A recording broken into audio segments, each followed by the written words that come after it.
I'm Mark, 35M, and I've been married to my wife Betty, 35F, for 8 years. We have a 6-year-old son named Lucas who was diagnosed with autism when he was 3. The diagnosis was hard on all of us, but we adapted and learned how to provide Lucas with the best care possible. Betty reduced her work hours as a nurse to spend more time with Lucas, and I started working from home 3 days a week to help with his therapy sessions. My mill Janet, 65F, has been a constant source of stress since Lucas's diagnosis. At first, she refused to believe there was anything different about Lucas. She kept saying we were overreacting and that boys develop differently. When we finally got her to accept the diagnosis, she switched to blaming us. She claimed Lucas's autism was because Betty worked during her pregnancy or because we didn't spend enough time with him during his first year. The real pressure started when Lucas turned 2. Janet became obsessed with the idea that Lucas needed a sibling to help him develop better social skills. She would send us articles about how siblings can help autistic children learn social cues. Every family gathering turned into a lecture about how we were being selfish by not giving Lucas a brother or sister. What Janet doesn't understand is that we made a conscious decision to not have more children. Lucas needs a lot of attention and specialized care. His therapy sessions alone take up several hours each week. We want to focus all our resources and energy on giving him the best possible life. Having another child would mean dividing our attention, and we don't think that would be fair to either child. My sil Emma, 32F, has always been our biggest supporter. She's a high school special education teacher and has been invaluable in helping us understand Lucas's needs. Unlike Janet, Emma never questioned our decisions about Lucas's care or our choice to not have more children. She's been the best aunt to Lucas, always making time for him and learning how to communicate with him effectively. Emma's relationship with Janet has always been strained. Janet constantly criticized Emma for being single at 32 and focusing too much on her career. She would make snide comments about how Emma was wasting her life teaching other people's children instead of having her own. During last year's Christmas dinner, Janet actually suggested that Emma's dedication to her career was a sign of selfishness and immaturity. Last month, Emma dropped a bombshell on the family. She had been going through the adoption process for the past year and had finally adopted a 3-month-old baby girl named Lily. She did everything in secret because she didn't want to deal with Janet's negativity during the process. Emma had always wanted to be a mother, but she wanted to do it on her own terms. Janet's reaction was exactly why Emma kept the adoption secret. She showed up at Emma's house unannounced and started berating her about making such a huge decision without consulting the family. She said Emma was being irresponsible by trying to raise a child alone while working full-time. She even suggested that Emma only adopted Lily to prove a point about being independent. The situation escalated last week when Janet came to our house. She sat us down after dinner and said she had been thinking about how to fix Emma's mistake. Her solution was that Betty and I should adopt Lily from Emma. Her reasoning was that we already had experience raising a child, and this way Lucas would get the sibling he needed.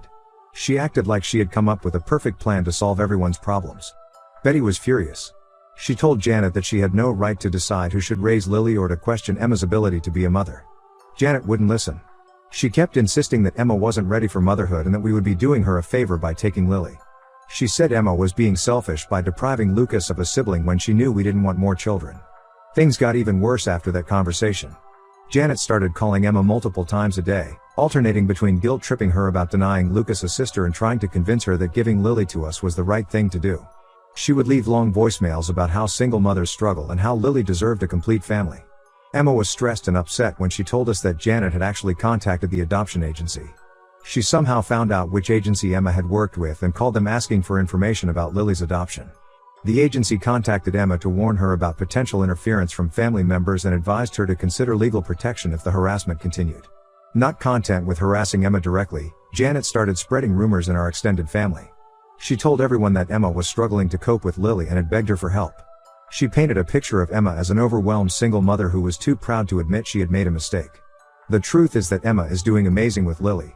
She took 2 months of adoption leave to bond with her and has arranged her teaching schedule to be home early every day. The rumors worked exactly as Janet intended. Our aunts and cousins started calling Emma with concerned voices, offering to help her with Lily or to take the baby if she couldn't handle being a mother. Some even called Betty and me to ask if we were really planning to adopt Lily, saying Janet had told them we were excited about giving Lucas a sister. Betty and I have been doing everything we can to support Emma and shut down Janet's rumors. We've made it clear to everyone that we have no intention of adopting Lily and that Emma is perfectly capable of being a mother. We've also told Janet that her behavior is unacceptable and that she needs to stop interfering in Emma's life. Janet hasn't spoken to any of us since we confronted her about her behavior. She sent a group text saying we were all ganging up on her when she was just trying to help the family. The whole situation has created a huge rift in our family, with some relatives taking Janet's side and others supporting Emma. I never thought we'd be in this position, but Janet's obsession with controlling our family's decisions has gone too far. Emma didn't deserve to have her joy of becoming a mother tainted by all this drama. Betty is heartbroken that her own mother would try to manipulate us like this. I'm posting here because I need to know if we're handling this situation right. Should we be doing more to protect Emma and Lily from Janet's interference? Update 1: I need to update everyone on the situation with Janet and Emma because things have gotten so much worse than we imagined. What we discovered in the past few days has left us all shocked and disgusted. Emma called me yesterday crying hysterically. She had just found out that Janet's interference in her life went far deeper than any of us knew. Through a series of events, Emma discovered that Janet had been plotting against her adoption plans for months before Lily even came into our lives. It turns out that Janet has a friend, Susan, who works at the adoption agency Emma used. Susan was the one who told Janet about Emma's adoption application 6 months ago. Instead of keeping this information confidential as she was legally required to, Susan had been feeding Janet details about Emma's adoption process from the very beginning. This was a complete violation of Emma's privacy and the agency's confidentiality policies. What Janet did with this information makes my blood boil. She started a calculated campaign to sabotage Emma's chances of adopting. She sent multiple anonymous letters to the adoption agency claiming that Emma was mentally unstable and financially irresponsible. She wrote that Emma had a history of depression, completely false, and couldn't maintain stable relationships, also false. She even went as far as suggesting that Emma was only trying to adopt to spite her mother for criticizing her single lifestyle. The most disturbing part is what we found when Betty went to check on Janet at her house yesterday. Janet had converted her entire guest bedroom into a nursery for Lily. There was a brand new crib, changing table, rocking chair, and dozens of baby outfits. Everything was decorated in pink and purple, with a name sign saying Lily hanging above the crib.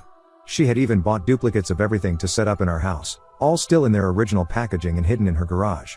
When Betty confronted her about the nursery, Janet broke down and showed her even more evidence of her obsession. She had opened a bank account 3 months ago in Lucas's name, labeling it Sister's Future Fund. She had already deposited $25,000 into it. She'd been telling her friends and church group that Betty and I were planning to adopt Emma's baby, and she had even planned a surprise baby shower for us. The depth of her deception became clearer when Emma went through her phone records. Janet had made over 50 calls to different family members in the past month alone, systematically spreading lies about Emma's capabilities as a mother. She told our Aunt Carol that Emma had called her crying every night, saying she couldn't handle Lily. She told our cousin Mike that she had caught Emma leaving Lily alone while she went shopping. None of this ever happened. Betty found a notebook in Janet's house filled with what can only be described as a manipulation playbook. She had written down different scenarios and strategies to convince Emma to give up Lily. One page detailed plans to report Emma anonymously to child services if she refused to give Lily to us. Another page listed ways to make Emma look incompetent at family gatherings by doing things like distracting her when Lily cried or criticizing her feeding and diapering techniques in front of everyone. When Emma confronted Janet about everything we discovered, Janet's reaction was both shocking and heartbreaking. Instead of showing remorse, she doubled down on her actions. She said she was trying to fix Emma's mistake before it was too late. She actually told Emma that she was being selfish by depriving Lucas of a sister when there was a perfect solution available. She said she had been saving that money to help us raise Lily properly, unlike Emma who would just dump the baby in daycare. Betty is completely devastated by her mother's actions. She can't comprehend how her own mother could be so manipulative and cruel. The woman who raised her to be honest and caring had been orchestrating this elaborate scheme to destroy her sister's chance at motherhood. Betty hasn't stopped crying since we discovered everything. Emma has already filed a formal complaint with the adoption agency about Susan's breach of confidentiality. The agency is taking it very seriously and has placed Susan on administrative leave pending an investigation. They've assured Emma that her adoption of Lily is completely secure and have offered to provide documentation of Janet's harassment attempts if Emma needs it for legal purposes. We've all decided to cut contact with Janet completely. There's no coming back from this level of betrayal and manipulation. Emma is considering getting a restraining order, especially after finding out about Janet's plans to call child services. She's also thinking about moving to a different city to get away from all this drama, which breaks my heart because Lucas adores his aunt and cousin. I'm posting this update because I still can't believe how quickly our family has fallen apart. Janet's obsession with controlling our lives has destroyed relationships that took decades to build. Emma is traumatized, Betty is heartbroken, and we're all left wondering if we ever really knew Janet at all. The hardest part is explaining to Lucas why he can't see his grandmother right now. He keeps asking when we're going to visit Grandma's house, and we don't know how to tell him that his grandmother did something unforgivable. We're trying to protect him from all this chaos while still maintaining his routine and stability. We're now working on setting up security cameras around our house and Emma's apartment. We don't think Janet would try anything drastic, but after discovering the extent of her plotting, we can't take any chances. The whole situation feels like a nightmare we can't wake up from. Update 2: I never expected to write this update, but what we discovered yesterday has changed everything. The situation with Janet took a turn that none of us saw coming, and now we're all struggling to process this new information.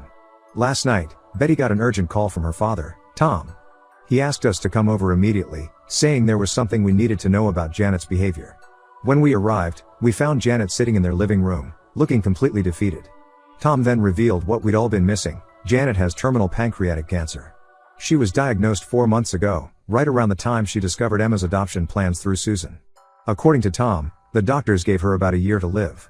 She's already refused aggressive treatment, saying she doesn't want to spend her remaining time in hospitals. She kept this diagnosis secret from everyone except Tom, not even telling Betty or Emma. The timing of everything suddenly made horrible sense. Janet finally broke down and explained her twisted reasoning behind trying to manipulate Emma into giving up Lily. She said she couldn't bear the thought of her grandchildren being separated after she died. In her mind, if Lily grew up with Lucas, they would have each other for support when she was gone. She convinced herself that by getting us to adopt Lily, she would ensure both her grandchildren would grow up together as siblings. She also revealed that the money she had been saving wasn't just for Lily. She had actually sold all her jewelry and some family heirlooms to put together that sister's future fund. She wanted to leave something behind that would connect her grandchildren. The nursery she set up wasn't just about controlling the situation, it was her desperate attempt to create memories with a grandchild she knew she wouldn't see grow up. When Emma found out about Janet's diagnosis, she was overwhelmed with conflicting emotions. The manipulation and betrayal still hurt deeply, but now there was this added layer of understanding her desperation. Emma came over to Tom and Janet's house last night after we called her. The conversation that followed was intense and emotional. Janet tried to apologize, saying she let her fear of death cloud her judgment. She admitted that she became obsessed with the idea of fixing her family before she died. She thought if she could just get everyone to follow her plan, she could die knowing her family was exactly how she wanted it to be. She acknowledged that she had no right to interfere with Emma's life or try to manipulate us, regardless of her diagnosis.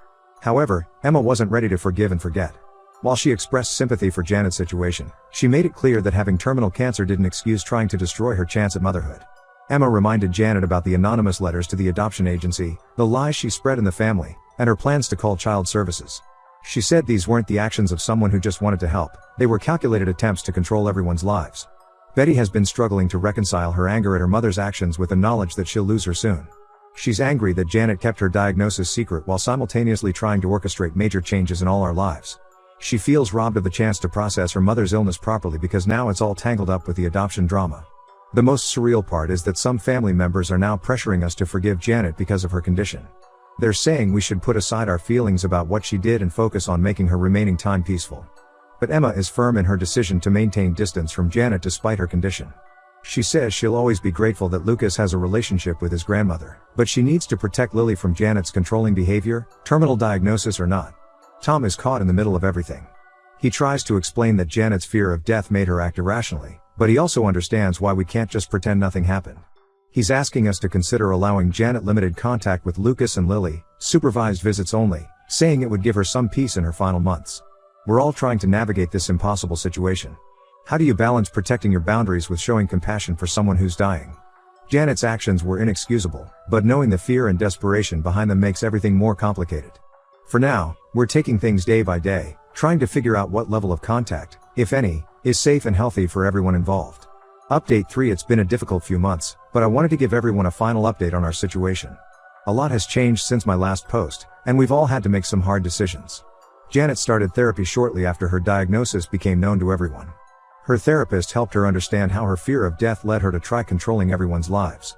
She's written lengthy apology letters to both Emma and Betty, acknowledging the pain she caused and expressing genuine remorse for her actions. The letters weren't excuses for her behavior, just honest reflections on how she let her fear take over. Emma made a life-changing decision last month.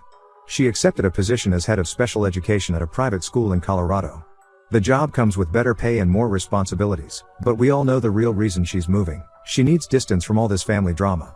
She told us about her decision during a family dinner at our house, and while it was hard to hear, we completely understand. The school offered her a house on campus, which sealed her decision. She'll have a support system there, with other teachers living nearby who can help with Lily when needed.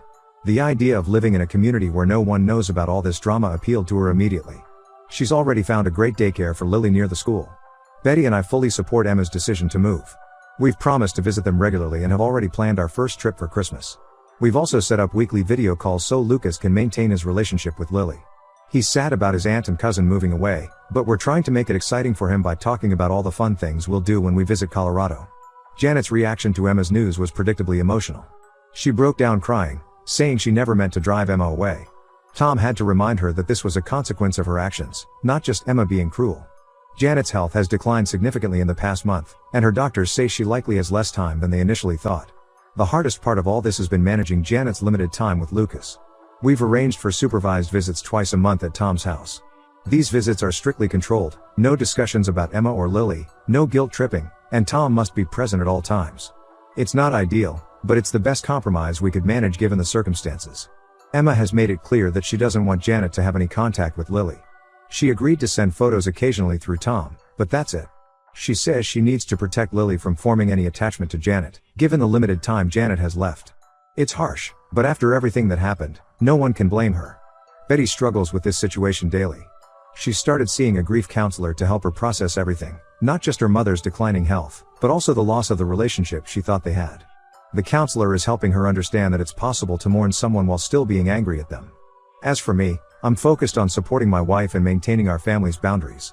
The whole experience has taught us that sometimes there are no perfect solutions. Sometimes you have to make tough choices to protect your peace, even when those choices hurt. This will be my last update on this situation. Emma moves next month, and we're all trying to focus on moving forward. Janet's actions changed our family forever, but maybe that change wasn't entirely bad. Emma is starting a new chapter in her life, Betty is learning to prioritize her own well-being, and we're all getting better at setting and maintaining healthy boundaries.